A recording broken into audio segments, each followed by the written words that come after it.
Magandang hapon po sa lahat. Ayan, magbabalik tayo ulit dito sa ating munting channel. Ayan po, Samuel Soriano TV29 po. Ayan. Meron na naman kasi tayong pag-usapang barya at ito po ay ating hilig po. Ayan, mangulikta ng barya. Kaya tayo nandito nagbibigay ng kanilang mga presyo sa ating mga online selling sa naman tayong kolektor guys. Magandang hapon po sa inyong lahat.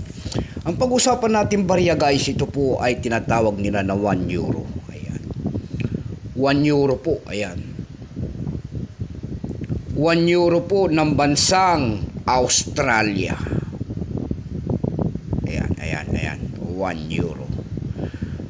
Ayan. Pagkatalikod naman po, makikita nyo po dyan, ayan, ang isang lalaki po. Ayan, 1 euro po ng bansang Australia. Tingnan natin to kung magkano ng kanyang bintahan guys. Ayan. Ayan, 1 euro. Hindi natin mano ang ating camera. Ayan. Ayan po, ayan. Pero samantala tayo magpapasalamat muna sa lahat ng masugid na ating mga tagapagsubaybay dito sa ating munting channel guys. Ayan, lalo na ang aking mga subscriber. Magandang hapon po sa inyong lahat.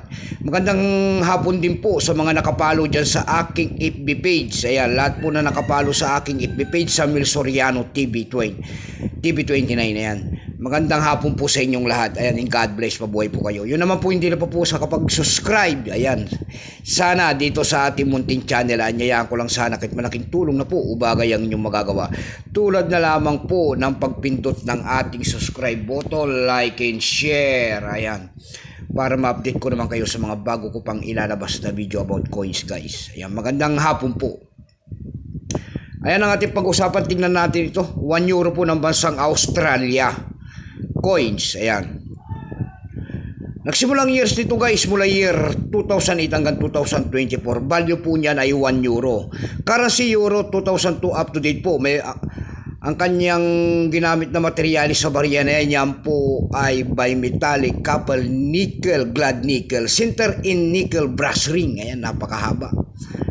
Ayan.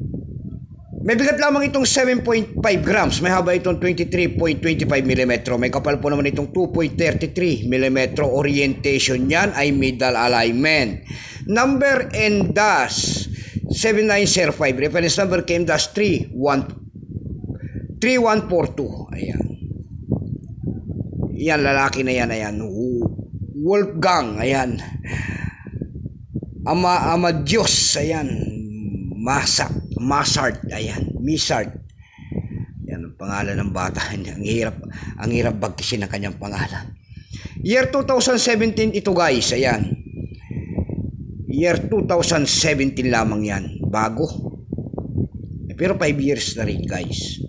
2017, 10% lamang ito guys. Ayan, kung ilang piraso po ang ginawa sa barya na yan ng Australia.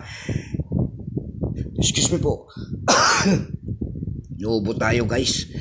8 million piraso po ang ginawa ng barya na yan ng Australia. Ayan. May appraisal price na rin po yan doon sa ating numista kung tawagin nila. Yung kanyang verify po ay nagkakahalaga yan ng 62 pesos. Yung kanyang almost uncirculated po ay 140. Uncirculated naman ay 140. Dako naman tayo sa kanyang price. Doon sa ating eb.com po, ayan, bintahan po ng coins pandaigdigan. Ayan, eb.com. Sa eb.com guys, meron tayo nakita nagbebenta nito ng 1 euro na ito na $5.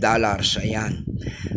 Yun lamang po ang ating nakita nagbebenta nito. Doon po sa carousel page naman tayo dumako. Ayan. Sa carousel page guys, meron tayo nakita nagbebenta nito guys ng 650 pesos. Ayan lamang po ang aking may babaging kanyang presyo po.